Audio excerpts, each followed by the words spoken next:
Salam Malaysia Madani. Dan sebelum saya memperkenalkan topik dan juga tetamu yang ada bersama saya di program Ruang Bicara ini, saya ingin menyampaikan dulu berita yang telah pun kita ketahui sebenarnya.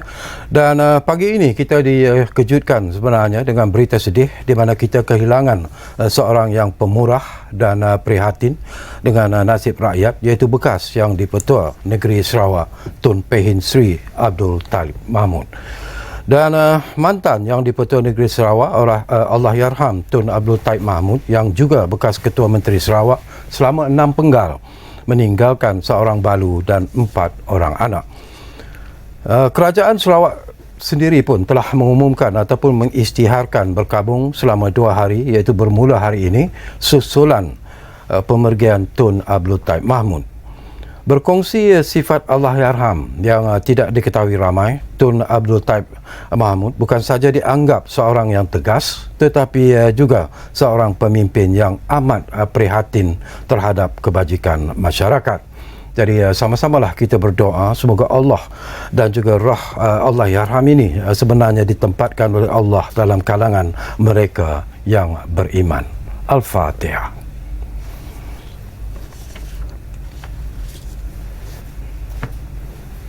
الرحمن الرحيم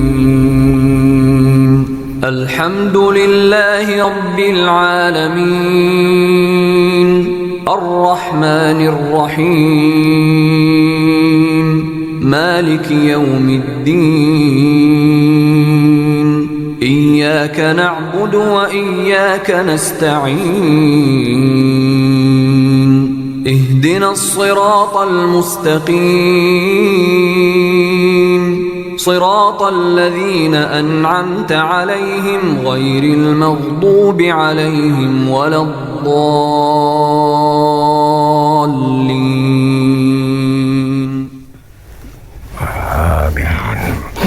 Baiklah, kita kembali semula ke program Ruang Bicara ini, dan topik yang menjadi pilihan kita hari ini ialah pelaksanaan e-invoice di Malaysia, dan kita akan sembang-sembang berkaitan dengan isu ini bersama seorang tetamu yang cukup istimewa sebenarnya, yang sudah pun berada di studio Ruang Bicara ini bersama dengan saya. Jadi kita ingin mengucapkan jutaan terima kasih dan juga selamat datang semula kepada yang berbahagia Datuk Dr. Abu Tariq Jamaluddin, yang merupakan Ketua Pegawai Eksekutif di Lembaga Hasil Dalam Negeri Malaysia ataupun LHDN. Jadi apa khabar tu? Khabar baik. Lama juga kita tak bersama sebenarnya. Mungkin 3-4 tahun yang lepas. Aduh. Okey tu, ini kita nak bercakap tentang satu topik yang cukup penting lah saya kira, dan ianya harus wawarkan kepada masyarakat kita secara keseluruhannya, iaitu tentang pelaksanaan e-invoice di Malaysia. Sebenarnya ramai jugalah yang mungkin tidak mengetahui sebenarnya apa yang dimaksudkan dengan e-invoice dan bagaimana proses pelaksanaannya tu. Okey, baik, terima kasih Cik Cakawi sekali lagi. Assalamualaikum warahmatullahi wabarakatuh. Salam sejahtera, salam Malaysia Madani. Terima kasih juga kepada Bernama TV yang memberi ruang kepada Lembaga Hasil pada hari ini untuk menerangkan serba sedikit berhubung dengan pelaksanaan e-invoice ini. Ya, seperti yang kita sedia maklum juga bahawa e-invoice sebenarnya telah pun perkara ini dibentangkan di Parlimen sebanyak 2 kali disebut di Parlimen. Pertama sekali pada bajet 2023 yang lalu, dan pada bajet 2024 beberapa pindaan berhubung dengan e-invoicing ini telah dibentangkan di Parlimen, dan undang-undangnya pun telah diluluskan.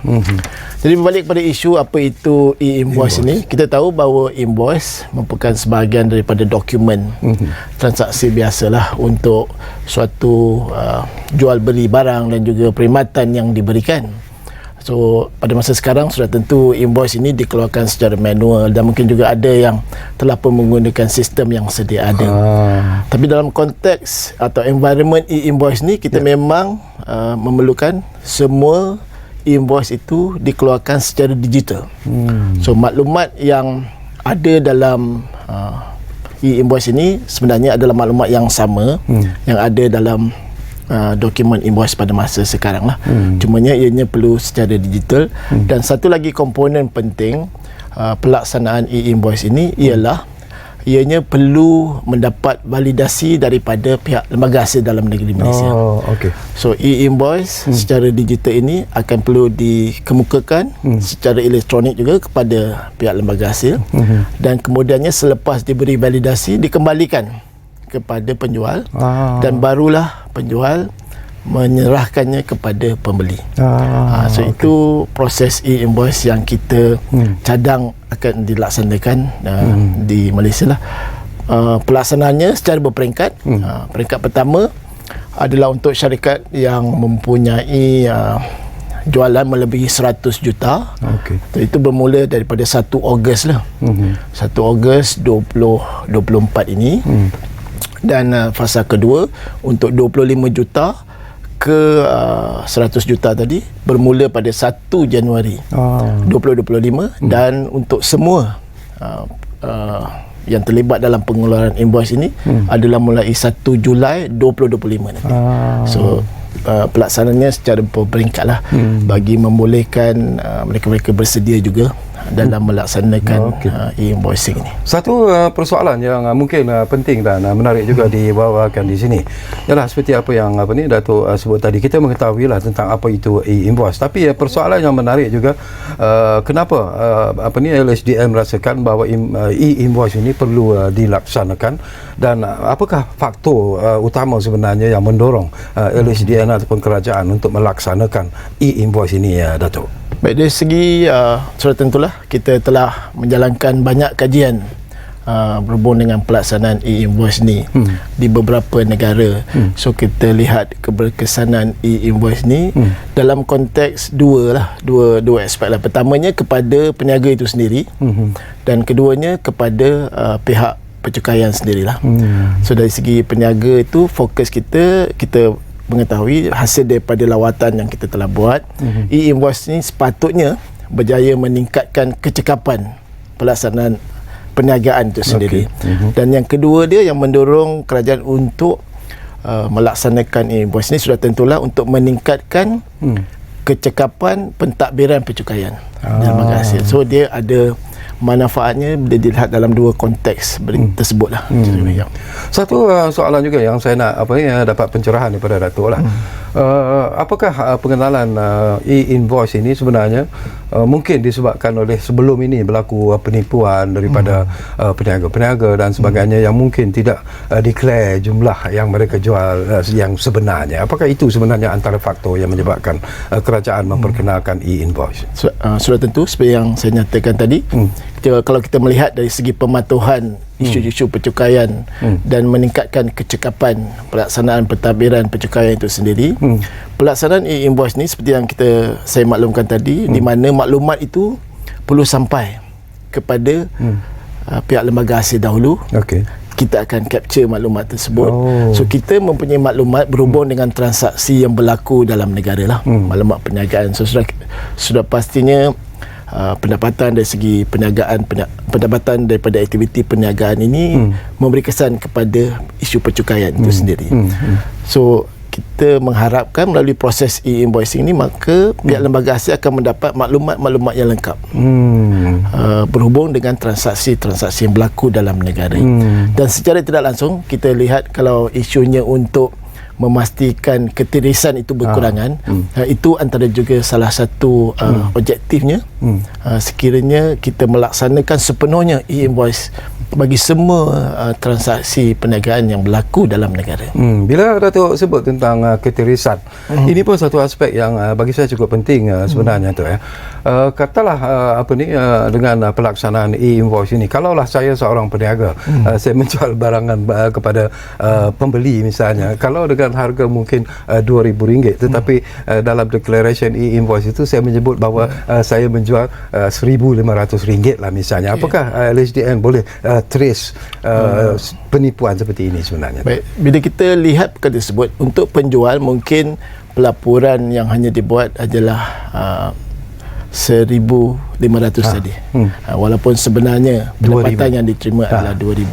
Tetapi pada masa yang sama, kita juga menyemak orang yang akan menerima invoice itu tadi. Dalam maklumat e-invoice tersebut ada dinyatakan maklumat berhubung dengan pembeli. Jadi kita akan cross check lah maklumat-maklumat tersebut. Sudah tentulah kepada yang membeli, mereka juga kalau dalam perniagaan, mereka perlu memastikan bahawa apa yang dibeli, pembelanjaan itu dituntut jumlah yang betul. Apa yang mereka belanjakan. Mereka belanjakan 2,000 sebenarnya. Kan, untuk mendapat pelaporan di sini 1,500. Ada yang tidak match di situ. Jadi di situ kita akan pick up lah kes itu untuk kita buat semakan lanjut. Jadi proses itu memerlukan maklumat sebenarnya yang kita lihat dari dua pembeli dan juga penjual itu sendiri. Selain daripada apa yang kita sebut tadi tu, apa lagi objektif pelaksanaan e-invoice ini di Malaysia ini tu? Baik, kita tahu bahawa berdasarkan rancangan Malaysia ke-12 yang memberi fokus kepada memperkasakan perkhidmatan digital lah, dan juga mempertingkatkan kecekapan pentadbiran percukaian. So disebut dengan jelas dalam rancangan Malaysia ke-12. So apabila kita melihat kepada objektif, sudah tentulah kita melihat usaha kerajaan ini untuk menyokong persekitaran dan perkembangan pendigitalan ini itu sendiri. So e-invoice ini sebenarnya menyokonglah usaha-usaha tersebut. Lebih-lebih lagi seperti kita tahu, selepas daripada pandemik COVID-19, banyak sungguh transaksi yang berlaku atas talian. Banyak yang telah melaksanakan perniagaan mereka atas preteks digital ini. Dan usaha e-invoicing ini sebenarnya selarilah juga dengan perkembangan semasa yang ada. Selain daripada itu, sudah tentu yang seperti yang saya nyatakan tadi, meningkatkan kecekapan pentadbiran percukaian itu sendirilah sebagai satu objektif utama kita melaksanakan e-invoice di Malaysia. Kalau kita lihat kepada kepada senario ekonomi semasa, kita tahulah secara umumnya, secara keseluruhannya, dunia menghadapi satu tekanan yang cukup hebat dalam sektor ekonomi itu sendiri. Apakah Datuk merasakan bahawa dengan pengenalan e-invoice ini, ianya tidak akan memberi tekanan sebenarnya bila kita bercakap tentang senario dan juga perkembangan ekonomi semasa itu? Baik, bila kita melaksanakan e-invoice ini, sebenarnya kita tidak mahu mengganggu perniagaan itu sendiri. So kita nak business as usual itu merupakan antara matlamat utama. Cumanya kita ingin membantu perniagaan itu sendiri dalam proses mereka mengeluarkan invoice. Kita tahu invoice memangnya satu dokumen yang biasa dikeluarkan dalam mana-mana transaksi perniagaan. Jadi kita menjangkakanlah, sepatutnya dalam proses pelaksanaan ini juga kita ingin mengurangkan kita punya gangguan kepada aktiviti perniagaan itu sendiri. Cumanya hasratnya lebih besar, iaitu untuk membantu mereka sebenarnya berpindah kepada aspek pendigitalan ni yang bukan saja bagus untuk mereka dan langsung juga membantu pihak percukaian lah dalam mengenal pasti apakah income yang sepatutnya dituntut dan dilaporkan. Okey, selain agaknya kita pun nak tahulah tentang pembayar cukai yang terlibat dengan e-invoice ini tu ya. Adakah pembayar cukai kategori syarikat sahaja ataupun bagaimana? Baik, dalam perundangan yang telah diluluskan pada baru-baru ini, so disebut dalam undang-undang tersebut mana-mana orang lah, mana-mana orang yang menjual barangan atau memberi perkhidmatan perlu mengeluarkan e-invoice ini. So undang-undang dia begitu. Tapi dari segi pelaksanaan seperti yang saya nyatakan tadi, kita mulakan dengan syarikat yang mempunyai pendapatan melebihi 100 juta. Ya, mulai 17. So dia secara berperingkat lah. So apabila kita sampai ke tahun 2025 nanti, sudah tentulah dia merakumi semua individu yang mungkin menjalankan perniagaan yang memerlukan mereka mengeluarkan invoice. So the general rule tu memang invoice tu perlu dikeluarkan, invoice perlu dikeluarkan oleh mana-mana individu ataupun syarikat yang menjalankan ataupun yang menjual barangan ataupun memberikan perkhidmatan. So itu general rule dia lah. Cuma pelaksanaannya tu kita buat secara berperingkat. Okey, mungkin dari aspek manfaat lah yang akan diperolehi menerusi pelaksanaan e-invoice ini nanti tu. Baik, seperti yang saya juga nyatakan awal tadi, kita lihat dalam konteks dua perspektif lah. Pertamanya dari segi pembayar cukai ataupun peniaga itu sendiri. Kita tahu apabila mereka berpindah kepada pendigitalan ini, mengeluarkan invoice secara elektronik ini, sudah tentu mereka mempunyai rekod yang lebih baik lah. So jadi mudah bagi mereka untuk merancang sebenarnya perniagaan mereka apabila semua rekod ini disimpan secara digital. Kan. So dalam konteks peniaga, kita menjangkakan kecekapan perniagaan itu akan meningkat dengan adanya rekod ini, dan sudah tentu mereka tidak akan menghadapi masalah pada masa depan sekiranya mungkin jika ada semakan perlu dibuat terhadap aktiviti perniagaan mereka. So itu dalam konteks perniagaan itu sendiri. So kita jangkakan sepatutnya dia membantu mereka untuk menjadi lebih cekap dalam menjalankan perniagaan mereka dengan rekod-rekod yang lengkap. Dan bagi perspektif percukaian sudah tentulah seperti yang kita bincangkan juga tadi, maka kita akan dapat maklumat yang lebih lengkap berhubung dengan transaksi-transaksi perniagaan yang memang memberi kesan kepada percukaian.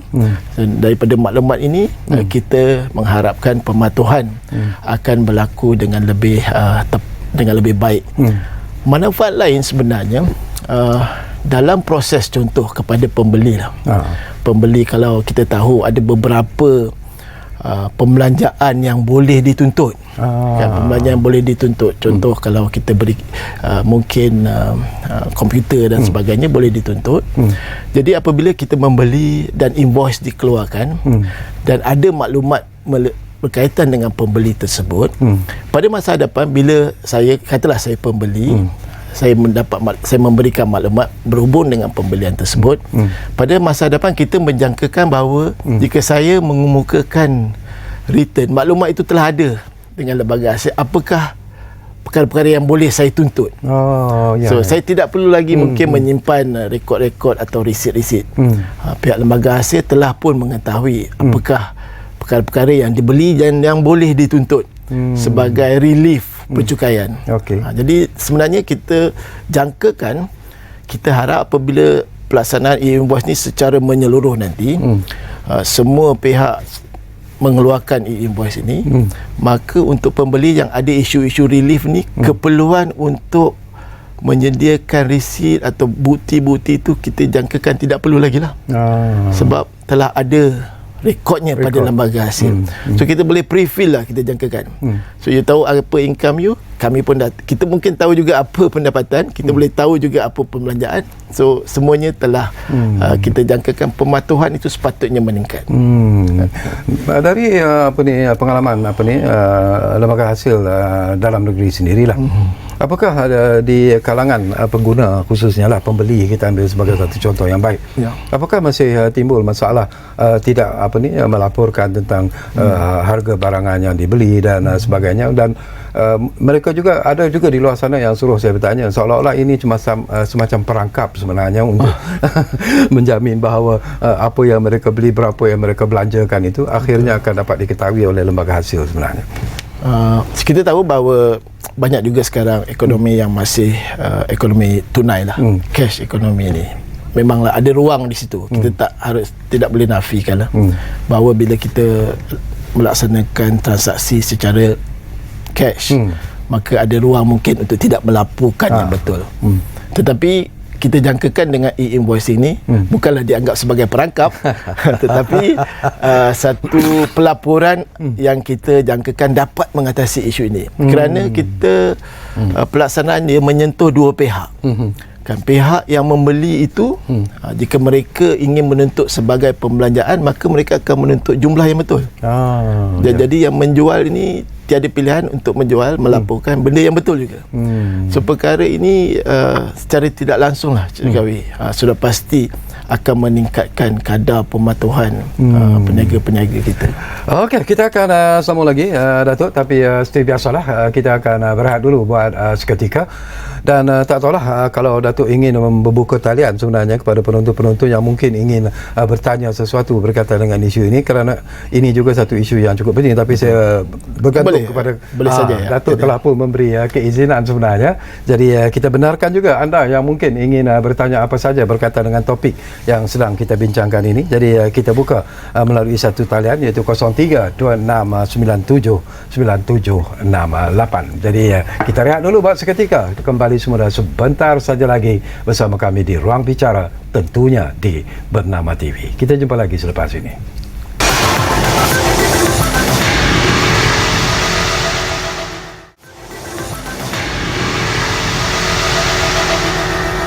Baiklah, kita kembali semula ke program Ruang Bicara ini. Masih lagi bercakap tentang isu yang saya kira penting sebenarnya dan cukup relevan, iaitu pelaksanaan e-invoice di Malaysia, dan tentunya kita masih lagi bersama dengan tetamu yang cukup istimewa, iaitu yang berbahagia Datuk Dr. Abu Tariq Jamaluddin, yang merupakan Ketua Pegawai Eksekutif di Lembaga Hasil Dalam Negeri Malaysia.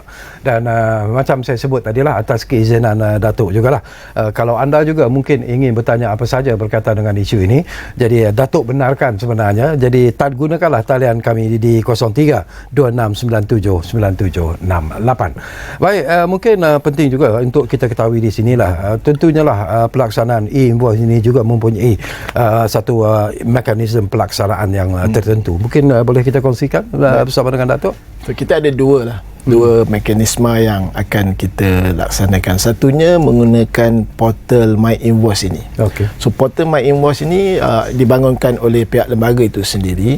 Ianya adalah percuma. Ya. Jadi boleh digunakan oleh mana-mana perniagaan untuk mengisikan secara segala maklumat yang berkaitan dengan invoice tersebut, dan selepas diberi validasi tadi akan mendapatkan invoice tersebut dan barulah diberikan kepada pembeli lah. Itu portal My Invoice ini percuma. So dalam pelaksanaan ni, jika ada mungkin peniaga-peniaga kecil dan sebagainya yang SME kita boleh menggunakan portal ini untuk mengisi segala maklumat invoice, dan kemudiannya mendapat invoice secara elektronik ini dan barulah diberikan kepada pembeli. So satu lagi yang kita mekanisme lain ialah untuk memastikan interaksi antara platform yang sedia ada pada sesuatu syarikat, contohnya untuk bercakaplah dengan kita, platform di lembaga hasil itu sendiri. Okay. So itu kita panggil API lah, application yang kita gunakan supaya mereka boleh menghantar invoice itu kepada sistem lembaga hasil untuk kita membuat validasi, dan kemudiannya barulah dipulangkan kepada pembayar cukai ataupun peniaga untuk mereka berikan. So yang itu mungkin ada sedikit kos yang perlu dibelanjakan bagi membolehkan interaksi antara dua sistem ini. Tetapi kita ada satu yang percuma. Kalau mungkin syarikat-syarikat yang besar dan sebagainya mempunyai banyak transaksi, mereka ingin melaksanakan interaksi ini, maka kita gunakanlah platform yang kita panggil API itu. Apa yang berlaku sebenarnya itu ya, selepas mereka menggunakan konsep ataupun proses e-invoice ini, dan kemudiannya mereka merasakan bahawa mungkin ada perkara-perkara ataupun My Invoice ini, dan mungkin ada juga isu-isu yang mungkin ingin mereka rundingkan bersama dengan lembaga hasil dalam negeri, mungkin rasa tidak puas hati dan sebagainya. Apakah pintu lembaga hasil sebenarnya masih lagi terbuka untuk proses rundingan bersama dengan lembaga hasil? Di peringkat awal seperti yang saya maklumkan tadi, yang pertama sekali akan melaksanakannya pada bulan Ogos nanti. Sudah tentulah persediaan awal kita dengan pihak-pihak yang terlibat terlibat dengan pelaksanaan e-invoice ni, kita sedang jalankan.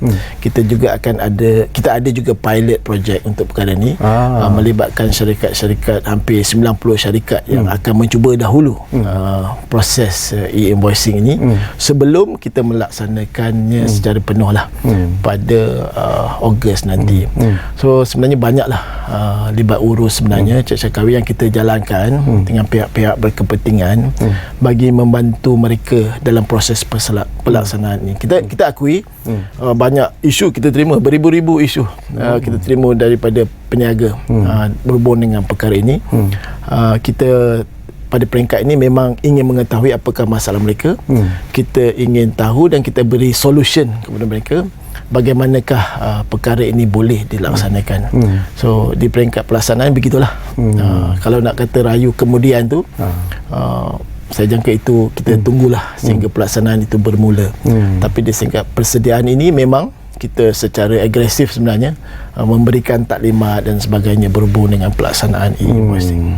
Selepas pelaksanaan ini yang melibatkan ialah peniaga-peniaga ataupun perniagaan-perniagaan yang melebihi 100 juta, saya difahamkan bahawa selepas ini mungkin LSDN juga akan mengkuatkuasakan e-invoice ini juga kepada peniaga-peniaga SMB sebagai satu contoh. Misalnya, apakah pihak LHDN melihat bahawa itu perlu dilakukan, dan apakah nanti golongan-golongan yang terlibat dalam SME sini mungkin akan merasa tertekan dan tidak puas hati dan sebagainya tu? Baik, sebenarnya kita memang memberi fokus khusus kepada SME ni. Tapi kerana kita sebenarnya mahu dalam pelaksanaan e-invoicing ni, dia harus melibatkan semua lah. Kalau boleh, seberapa ramai yang boleh dalam pengeluaran e-invoice ini. Kerana untuk menjadikan ianya berkesan, maka semua perlu on board lah. Dan semua perlu terlibat. Jadi satunya, kalau kita lihat untuk SME tadi, sudah tentulah kita menyediakan juga portal kita yang percuma tadi dalam membantu mereka mengeluarkan e-invoice ni. Kan, jadi perkara tersebut satu yang pertama sekali lah kita kedepankan, ada yang percuma untuk SME ini. Sebab kita tahu SME juga menjalankan perniagaan mereka seperti biasa, menjual barangan, memberikan perkhidmatan dan sebagainya. Seperti kita tak perlu ulang lagi kebaikan jika mereka dapat melaksanakan perkara ini. So tetapi kita memang sentiasa mendengar apakah masalah daripada pihak-pihak yang terlibat ini, dan bagaimana kita boleh terus mempermudahkan bagi kepada mereka lah. Tetapi seperti yang saya maklumkan tadi, kita ingin tahu apakah sebenarnya masalah mereka. Adakah masalah sistem dan sebagainya? Kalau sistem, bagaimana kami boleh bantu mereka? Ada maka masalah biasanya kesediaan tu mungkin disebabkan mereka tidak mempunyai atau staf yang khusus lah untuk melihat perkara-perkara ini kan.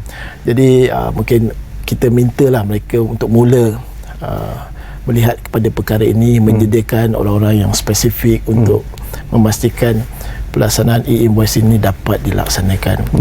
Kita haraplah sudah tentu kita tidak berniat untuk memberi tekanan kepada SME ini. Seperti yang saya maklumkan tadi, sebenarnya kita nak business as usual berlaku.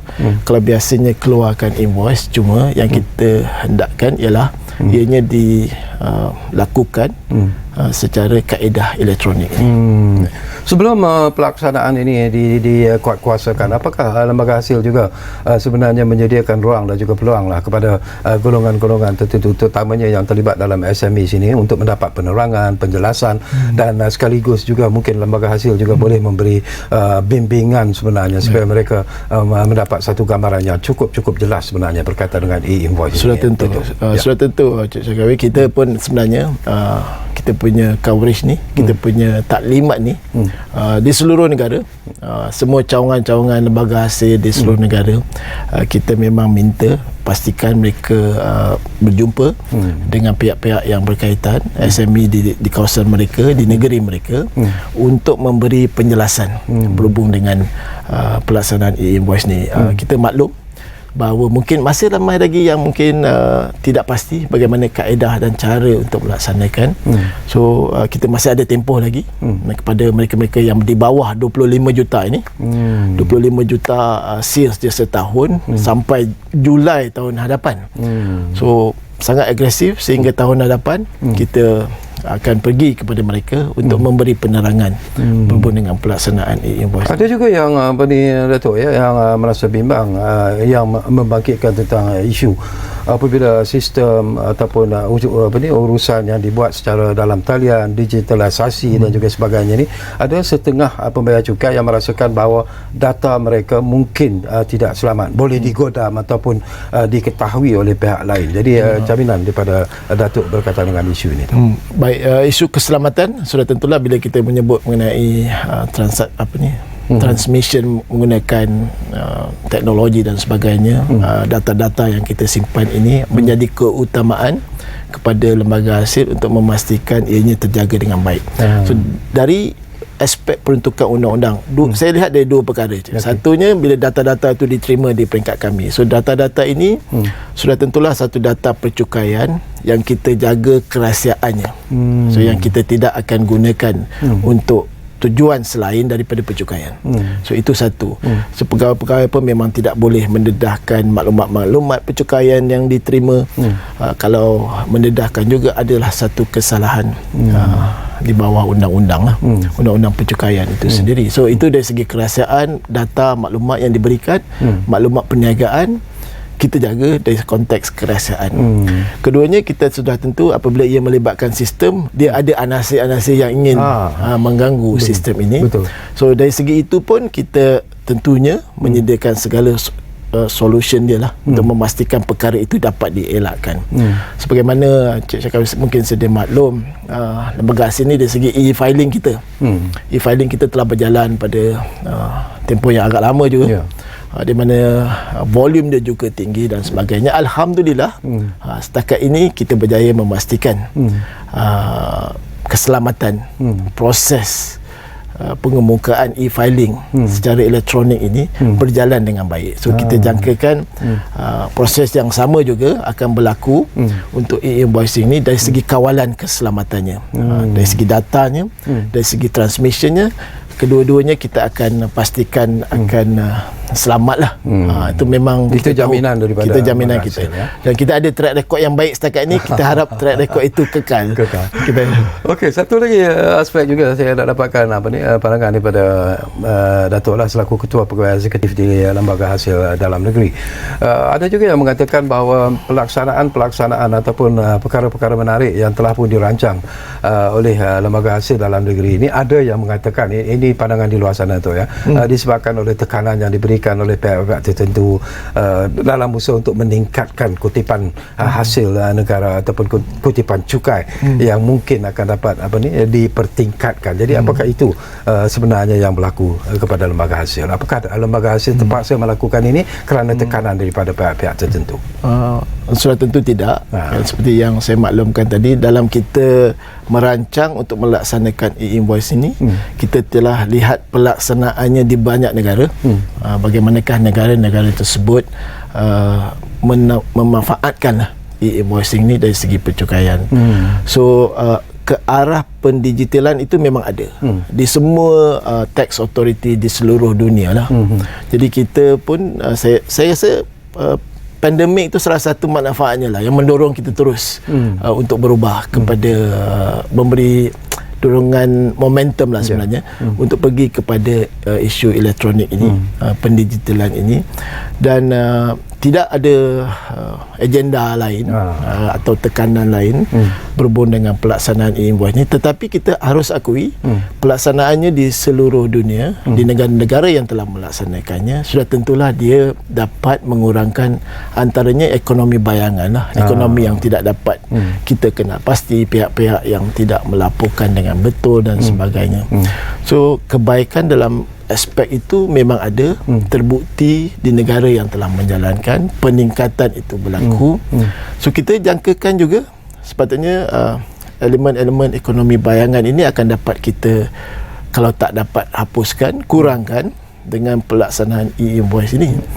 Jadi saya rasa isu pencukaian ini sebenarnya memberi keadilan, kita lihat kepada pembayar cukai lain yang membayar setiap tahun tanpa gagal dan sebagainya. Jadi kita haruslah berusaha juga mencari inisiatif bagaimana untuk memastikan yang lain juga menyumbang kepada kemakmuran negara. So saya berpandangan bahawa inisiatif ini bukan baru sebenarnya, telah ada dilaksanakan, dan satu inisiatif yang kita harap memberi keadilan jugalah kepada pembayar cukai yang patuh. Bila Datuk sebut tentang inisiatif, saya juga nak dapat pandangan ikhlas daripada Datuk lah.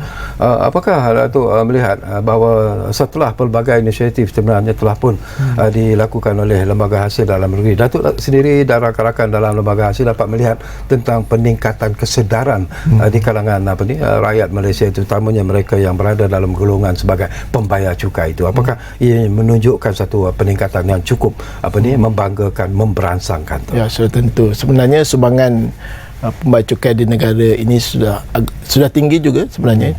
Pada tahun lepas kita mengutip 183 bilion cukai langsung lah. So saya pun ambil kesempatan di sini ucapkan terima kasih kepada semua pembayar cukai yang menyumbang, yang mempunyai kesedaran yang sangat tinggi dalam membayar cukai yang telah ditetapkan lah. Jadi dari segi kesedaran tu saya lihat masih ada ruang lagi untuk kita meningkatkan isu pematuhan ini dengan inisiatif baru ini. Tetapi dia berada pada tahap yang tidak terlalu rendah tapi tidak juga maksimum. Jadi ini kita harus terus tangani lah. So inisiatif teknologi pun kita tidak dapat elak. Ya, betul. Perkembangan teknologi memaksa kita juga membuat perubahan dari segi kaedah kita mengenal pasti kes dan sebagainya, sebab kita tahu juga di luar sana sudah tentu mereka juga menggunakan teknologi untuk manfaat mungkin yang baik ada, yang tidak baik juga ada. Jadi sebagai pihak pentadbir cukai sudah tentulah kita pun mencari inisiatif ini supaya kesedaran itu terus kekal dan meningkat. Kita tinggalkan seketika tu tentang e-invoice ini. Saya juga nak tanya tentang apa yang Datuk sebut tadi, iaitu pelaksanaan e-filing itu sendiri. Bagaimana dengan sambutan daripada pembayar cukai ataupun secara keseluruhan? Apakah lembaga hasil berpuas hati ataupun masih lagi ada kelompongan yang dilihat oleh lembaga hasil yang perlu diambil ataupun dilakukan tindakan sebenarnya? Saya lihat actually e-filing ni telah menjadi mandatory pun kepada syarikat dan sebagainya. Kadar pematuhan e-filing filing ni pada saya itu proses dia, filing ni agak tinggi tapi belum sampai kepada tahap yang kita harapkan. Mereka sudah tentu ramai yang gemar juga dengan e-filing ni kerana dia mudah, cepat, dan kalau individu tu saya rasa mereka pun gembira juga sebab kami mungkin dapat refund duit mereka dengan cepat juga jika mereka menggunakan e-filing. So proses e-filing ni saya rasa memang baguslah. Memang digemari kepada pembayar cukai yang tidak lagi perlu mengisi borang secara written dan sebagainya, bertulis. Jadi sangat popular. Cuma adalah juga lagi seperti saya nyata tadi yang masih tidak berhasrat untuk buat pelaporan. Tapi dari tindakan lembaga hasil sendiri, apakah lembaga hasil akan terus melaksanakan program-program sebenarnya dalam usaha untuk memberi pencerahan, memberi kesedaran sebenarnya kepada mereka yang berada dalam kategori pembayar cukai ini sebenarnya untuk melaksanakan pembayaran cukai mereka? Baik. Kita sebenarnya memang aktiviti kesedaran, pendidikan ni kita mula daripada universiti pun, daripada bawah lagi pun kita memberi kesedaran tersebut. So kita memang ada section khas yang buat tugas-tugas inilah yang beri pendidikan, awareness kepada pembayar cukai seluruhnya mengenai tanggungjawab mereka lah. So mereka yang mungkin dalam kategori belum pasti, kurang jelas dan sebagainya, kita jangka ini membantulah education dan sebagainya. Tapi pada masa yang sama kita tahu juga ada kategori yang mungkin ada elemen sengaja sedikit untuk lari sedikit cukai, tidak melapor yang sepatutnya. Yang itu kita ada proses audit, siasatan dan sebagainya lah. So tengok kategori lah, tengok behavior yang bagaimana. So mana yang kita kena pasti ada risiko tu, kita buat aktiviti audit dan siasatan. Mana yang tiada risiko tu, mungkin ada risiko dia rendah, kita teruskan dengan aktiviti pendidikan dan juga awareness. Okey, menarik. Okey, kembali semula kepada isu e-invoice ni lah, Tok, dan macam Datuk katalah akan dilaksanakan pada tahun ini. Jadi apa yang perlu pembayar cukai lakukan mulai sekarang, Tok? Satu, kita memang mengharapkan mereka melihat proses kerja mereka lah, proses pengeluaran invoice, bagaimana mereka melaksanakan secara dalaman tu. Sebab e-invoice ni sudah tentu memerlukan mereka membuat pelaporan berhubung dengan perkara-perkara yang ditetapkan lah. Dia ada yang mereka perlu isi lah, kan, perkara-perkara yang mereka perlu isi dalam invoice yang kita tetapkan tu. Jadi mereka perlu lihat bagaimana proses ini, mereka proses perniagaan mereka itu boleh membantu untuk membuat pengisian yang lengkap dan sebagainya. So mereka perlu lihatlah juga. Keduanya seperti yang saya nyatakan tadi, kita harap mereka juga menyediakan staff yang cekap dan mungkin tetap dan juga yang boleh ada kemahiran jugalah untuk memastikan program ini dapat dilaksanakan dengan baik. Saya percaya bahawa untuk syarikat-syarikat yang besar, mereka tidak mungkin menghadapi masalah dalam menyediakan pegawai-pegawai sedemikianlah. Mungkin tadi balik kepada isu SME dan sebagainya. So saya ingat mereka mungkin masih juga ada orang yang mengeluarkan invoice kalau tidak perniagaan tidak dapat berjalan. Betul. Cuma mungkin kita harapkan sedikit penerangan, mereka hantar dan beri latihan sedikit, dan kita juga akan sentiasa memberi mereka maklumat lah untuk melaksanakan e-invoice ni.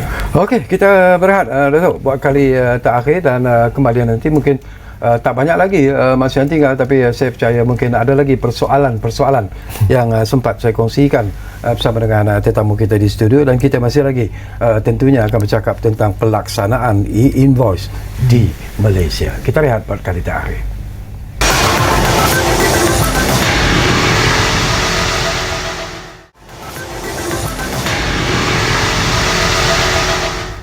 Malah kami cukup berterima kasih sebenarnya kalau anda masih lagi menumpukan perhatian bersama kami di program Ruang Bicara ini.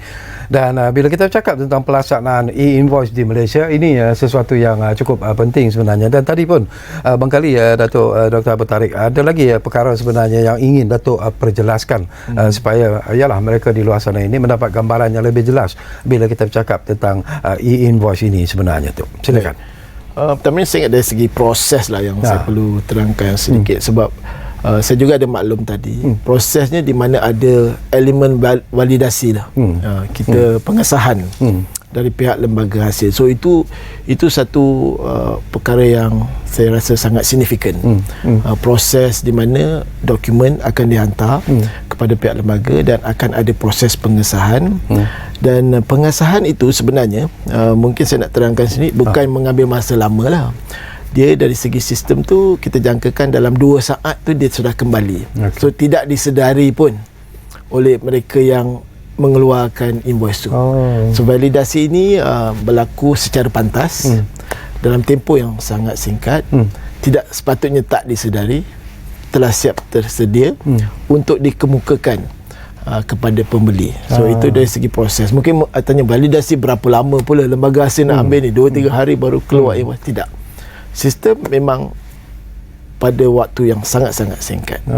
So kita memang menyediakan sistem kita supaya validasi itu berlaku tanpa disedari lah. Sebenarnya 1-2 saat ni kita tak perasan pun perkara tersebut berlaku. Jadi apa yang diterima oleh penjual adalah satu dokumen yang telah diberi pengesahan. Kan ada satu ID yang diberikan untuk pengesahan tersebut, sebab kita pun tidak mahu ada penipuan invoice dan sebagainya. So bila disemak ID tersebut, kita boleh tahu bahawa ianya telah melalui proses validasi. So dan kita juga memberi ruang oleh kerana dia true system, dalam tempoh 32 jam atau 3 hari kita benarkan jika berlaku apa-apa kesilapan terhadap mungkin data-data dalam maklumat invoice itu untuk diperbetulkan lah sebelum invoice mutamat dibuat. Bila Datuk sebut tentang data-data yang akan yang ada dalam e-invoice, antara perkara-perkara data-data utama itu apa sebenarnya? Data sudah tentu satu daripada maklumat barang-barang yang dibeli, harga dan sebagainya, berapa banyak jumlah yang dibeli. Juga ada maklumat-maklumat yang berkaitan dengan mungkin pihak custom pun memerlukan maklumat tersebut. Ada, kalau ada melibatkan begitu, ada juga keperluan untuk mengisi maklumat-maklumat tersebut. Seperti yang saya maklumkan tadi, ada keperluan juga untuk meletakkan maklumat kalau maklumat pembeli itu. So kita ada ID, kita panggil TIN number, Tax Identification Number. Ini kita dah keluarkan kepada semua rakyat Malaysia yang berumur 18 tahun ke atas. So TIN number ni ada perlu dimasukkan juga, TIN number ataupun ID lah, kad pengenalan kita dan sebagainya. So itu sebagai juga bagi kita mengenal pasti maklumat itu pergi ke mana, individu yang mana. Bila dia beli, macam tadi saya kata beli komputer, so kita tahu bahawa dia terus kepada maklumat pencukaian individu tersebut. Bagi proses masa depan saya katakan tadilah, pre-fill dan sebagainya. So ada beberapa maklumat yang memang perlu diisi oleh penjual dan maklumat itu perlu mendapat kerjasama juga daripada pembeli. Jadi pembeli perlulah untuk memberikan maklumat. Saya difahamkan jugalah kalau saya dengar daripada apa yang Dato' sebut sebentar tadi, iaitu sekiranya proses e-invoice ini dilihat berjaya seperti apa yang diharapkan oleh lembaga hasil, ianya akan mungkin dikembangkan lagi kepada SMEs yang juga akan terlibat dalam proses ini. Tetapi kita juga sembang-sembang tadi, kemungkinan juga peniaga-peniaga kecil juga mungkin diperlukan untuk memahami tentang konsep e-invoice ini, dan sekaligus tetapi ada yang merasakan bahawa tidakkah itu nanti akan memberi tekanan terutamanya kepada peniaga-peniaga kecil yang buka gerai-gerai di tepi jalan dan sebagainya. Itu juga perlu penjelasan sebenarnya. Banyak feedback yang kita terima begitu.